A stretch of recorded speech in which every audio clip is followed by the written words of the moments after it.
to share something with you. That might put me in a very negative light, yeah. Relationships are not my forte. See if someone grabbed up my wife or something completely different ballgame. I'll walk away from here, and this has been like a therapy session.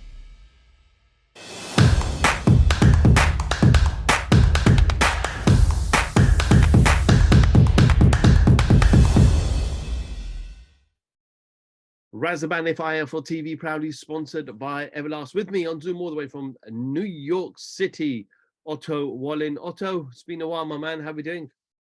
Yeah, everything's good, thanks. I was just in Miami actually over the weekend with my girlfriend and some friends, so I had a good time. So now I'm back here and back training. How was Miami? It was good. It was this week called Art Basel. So it's like a art thing and a lot of parties going on. So we had a really good time there. Hopefully you behaved yourself, my man. I always behave. Otto, obviously, yeah, just wanted to touch base with you. We had a heavyweight showdown on the weekend. Derek Chisora, Tyson Fury. A lot of people thought it was a mismatch from the offset. A lot of people said that Fury has already beaten him twice, and people don't want to see it again. But look, it happened. It took place. 60,000 people came in. I'm sure they did decent buys on pay-per-view. But overall, what did you kind of make of the fight? Yeah, I mean, I think it was kind of expected, especially since what happened the other two fights that they had. Fury won clearly, and the second fight he stopped him. So it felt like they almost picked up where they left off. And, Fury was, classes better than Chisora. I was sparring Chisora for a week, a few weeks back. And I felt like, they had a good game plan. They knew they had a good idea of what they needed to do. But, it's a really big task to beat Fury. And, it was, good fight for Fury, not so good for Chisora at this point. So, it's kind of expected what happened. Although obviously it's been a long time since you fought Fury, but when you say Chisora's team had a game plan, what was that game plan to take away Fury's strengths and be successful in the ring with him? Well, it's pretty obvious. Yes, looking at them, Fury is so much bigger than Chisora, so he would have to take the reach and the height away, and Fury's awkwardness. So he would have to get in on him and bang the body, just stay on him. And he couldn't really. I mean, you can't really box with Fury if you're that small, like Chisora. So you just stay on him and bang the body and hit whatever you can. Otto, if you were in the ring again with Fury, well, let's hope we see that again, because the first fight again was a good fight with yourself and Fury. What would you change? Obviously, you look back at that fight now and look at what you can do better. But what would you change? Well, I think I did good the first 6 rounds. Then Fury, he had those bad cuts, and after the ref had a look at it, he started becoming more aggressive. He took it to me a lot more, and he pretty much beat me that way. He was more aggressive, staying on me. So I think the next fight, one of the things I would have to do is pace myself better. I felt like I used too much energy in the first 6 rounds. I couldn't really keep it up for the second half of the fight. And then that's one thing. And then, be more prepared of him coming at me and staying on me like he did, leaning on me and, working on the inside. So I think next time I would have to be more prepared for that.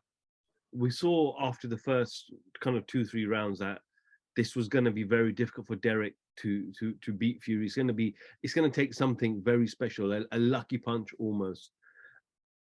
He took a lot of clean shots, a lot of uppercuts, and he was walking onto a lot of Tyson Fury's power shots. Did you feel like the corner should have pulled him out a lot earlier? Well, yeah, I think there's an argument for that, but it's kind of hard to tell when you're not there ringside and watching the fight. But at this point in Derek's life, he's been in such tough fights, and he is a warrior. He's never gonna give up. So sometimes you need to step up and take it out of his hands. And I think even he said something like that afterwards, that he was happy they stopped it because he would never stop. So he's a warrior, Chisora, and he deserves a lot of respect. But you have to be mindful of this. Boxing is a dangerous sport, and you don't want to take too much damage. And it's starting to get to a point where he's taking a lot. So he has to be smart moving forward. No, absolutely. Derek did say that after the fight, that he's a fighter and his role is to fight, and the referee's role is to referee the fight.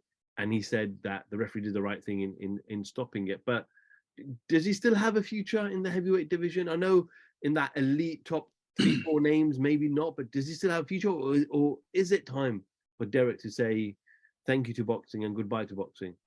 Well, I mean, maybe he's never going to be a world champion, but you know, he just beat Pulev. That's a good win.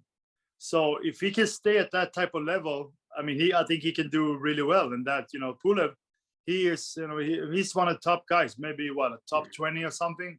So, you know, if he can fight guys like that, I think he can still do well, and he's doing well. So, you know, it's just what, like I said, he's getting older. He's been in a lot of tough fights.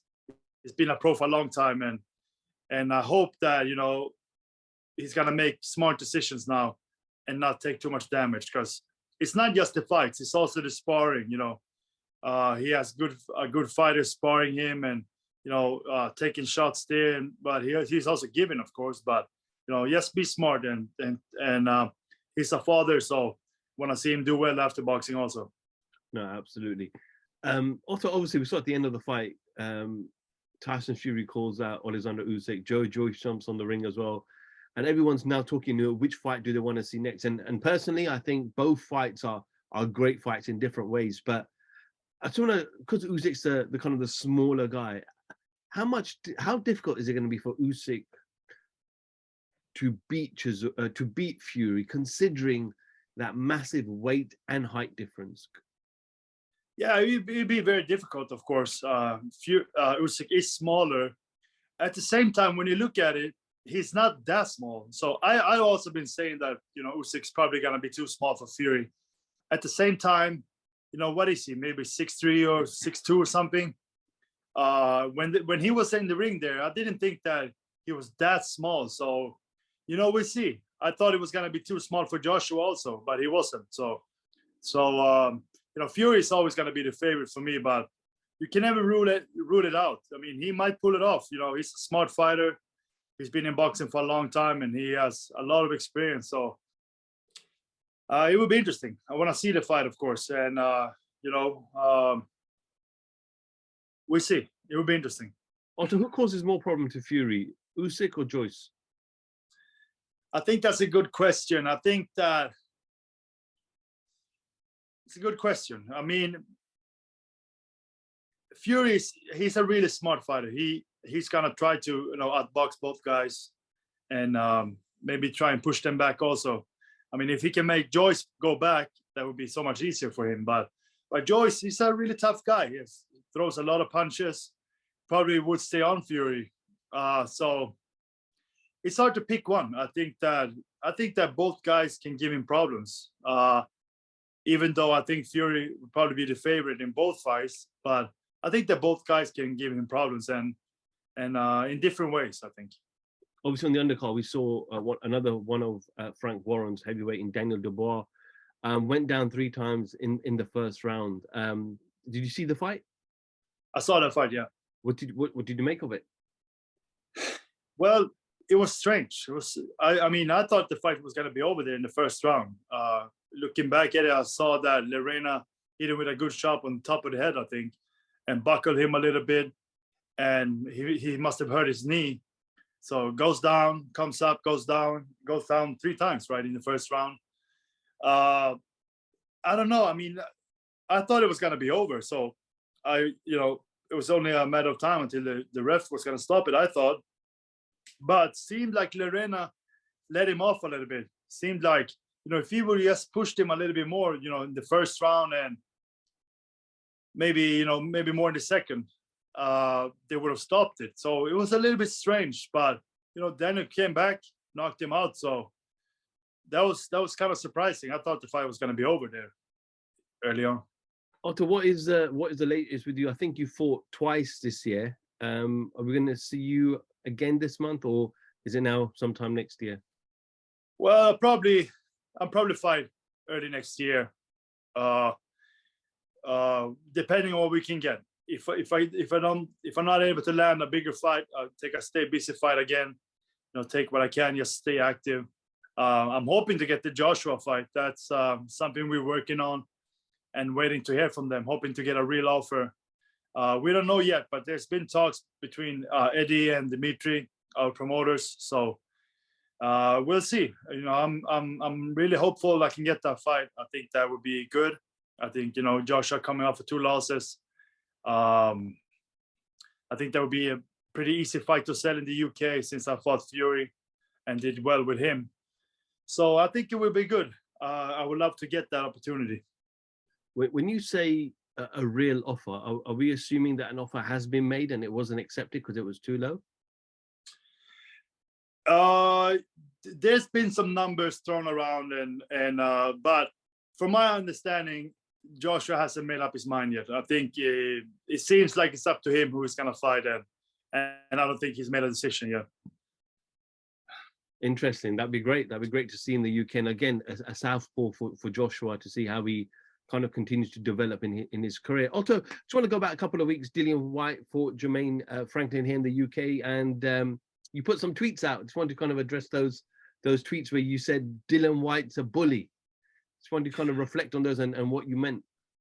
Yeah, I think he is. I mean, starting with what happened when I was going to fight him, pulls out a few days before, and everything that happened. Then he told us, stop crying or whatever.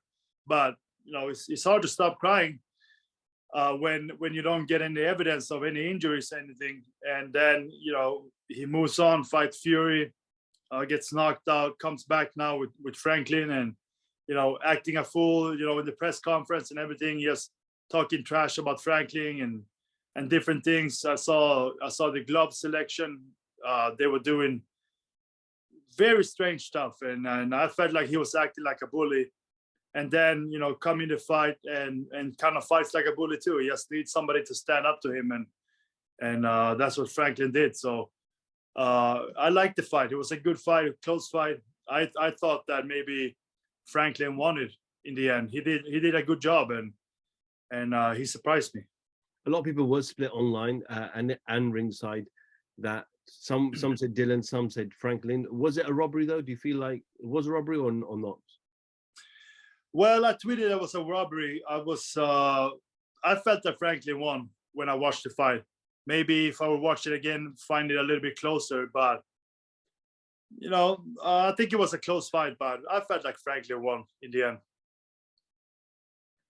I know there were talks and you were supposed to get in the ring with Dillian, probably I think a little while ago now. And obviously talks broke down. I think it was supposed to be October 2021 or November 2021. You mentioned there that there was no evidence provided. Is that feeling still in you? Is that anger still in you? Because I know when we spoke at the time, you were so much up for coming to the UK and fighting a heavyweight like Dillian Whyte to put your name on the map and get yourself closer to those titles. But is that frustration still in you? Do you still want to go in the ring with Dillian and settle the score? Of course.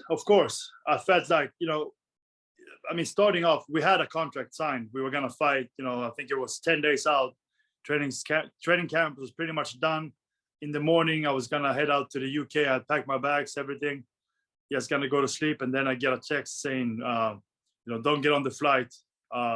He might have an injury, so we'll know more tomorrow. So that's basically what happened. And then we keep the conversation going. Wants to reschedule the fight. They obviously didn't want to reschedule it and never showed us any proof of injury or anything. And he was talking like he always is.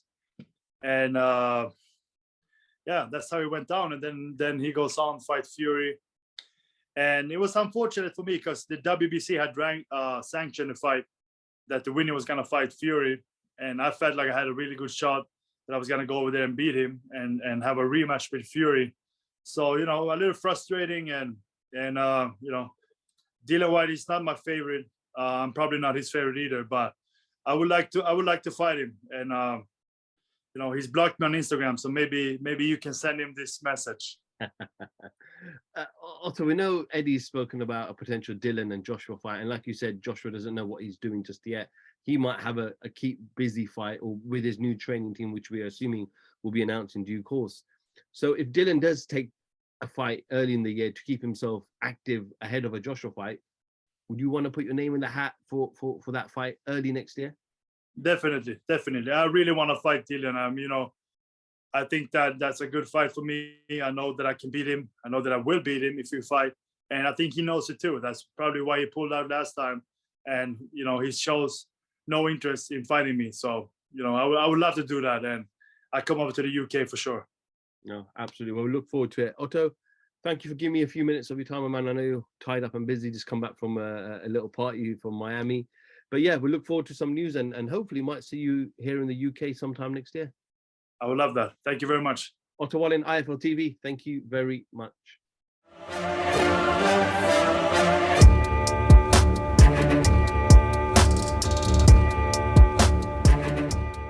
I'm gonna share something with you that might put me in a very negative light. Yeah. Relationships are not my forte. See if someone grabbed up my wife or something completely different ballgame. I'll walk away from it, and this has been like a therapy session.